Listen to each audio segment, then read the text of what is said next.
सियासी गलियारों में चर्चाओं का बाजार काफी गर्म है।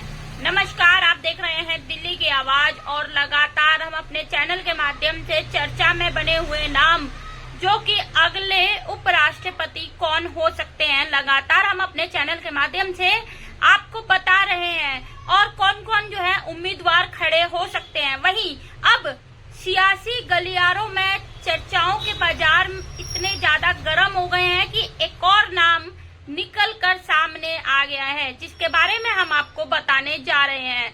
तब तक के लिए आप चैनल को सब्सक्राइब करके एक प्यारा सा लाइक कर दीजिए। जी हाँ, बताया आपको कि जगदीप धनखड़ के इस्तीफे के बाद से लगातार जो है चर्चाओं में नाम निकल कर सामने आ रहे हैं कि देश का अगला उपराष्ट्रपति कौन बनने जा रहा है। इसको देखते हुए अब एक और नाम निकलकर चर्चा में जो सामने आया है, जिसे सुनने के बाद सियासी गलियारों में, बाजारों में जो है अब आग लग चुकी है। जी हाँ, हम एक ऐसा नाम का ऐलान करने जा रहे हैं जिसकी वजह से अब हड़कंप जो है वो मचता हुआ नजर आ रहा है सियासत में।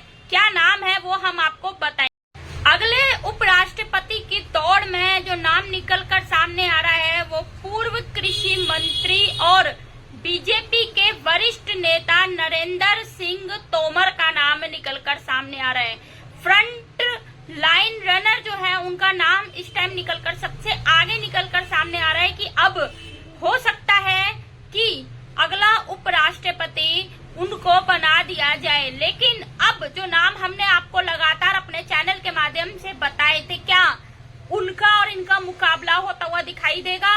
ये तो अब बहरहाल देखने वाली बात होगी कि देश चुनाव का ऐलान कर चुके हैं। जो चुनाव आयोग की तरफ से 9 सितंबर को होने वाला ये चुनाव है, जहां पर बताएं आपको कि इसमें जितने भी उम्मीदवार हैं सब चुनाव के लिए खड़े तो होंगे और उसी दिन जो नए उपराष्ट्रपति बन जाएंगे, देश के उपराष्ट्रपति बन जाएंगे, उनका नाम उसी दिन ऐलान भी होता हुआ नजर आएगा। 30 अगस्त जो है वो अंतिम तिथि रखी गई है रजिस्ट्रेशन के लिए कि जो भी उम्मीदवार है वो अपना रजिस्ट्रेशन कर सकते हैं। बाकी अब जो ये नाम निकल कर आया है उससे सियासत और भी गर्म हो गई है।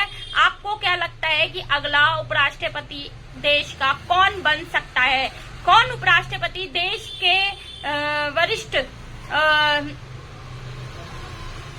कौन उपराष्ट्रपति देश के लिए सबसे बेहतर होगा? जहां पर बताया कि जगदीप धनखड़ जो है वो भी काफी बहुत ही अच्छे उपराष्ट्रपति थे। जो विपक्ष है वो लगातार यही निशाना साध रहा है कि उन्होंने इस्तीफा नहीं दिया है, उनसे इस्तीफा दिलवाया गया है। अब इसके पीछे का कारण क्या था उनका इस्तीफा देने का? उन्होंने स्वास्थ्य संबंधी समस्या बताकर इस्तीफा दे दिया था, लेकिन विपक्ष का कहना है कि नहीं, ये सोची समझी साजिश थी, उसके तहत ही इनसे इस्तीफा दिलवाया गया है। बाकी आपका क्या कहना है कमेंट के माध्यम से जरूर बताएं और जिन्होंने चैनल को सब्सक्राइब नहीं किया वो चैनल को सब्सक्राइब करके एक प्यारा सा लाइक कर दीजिए।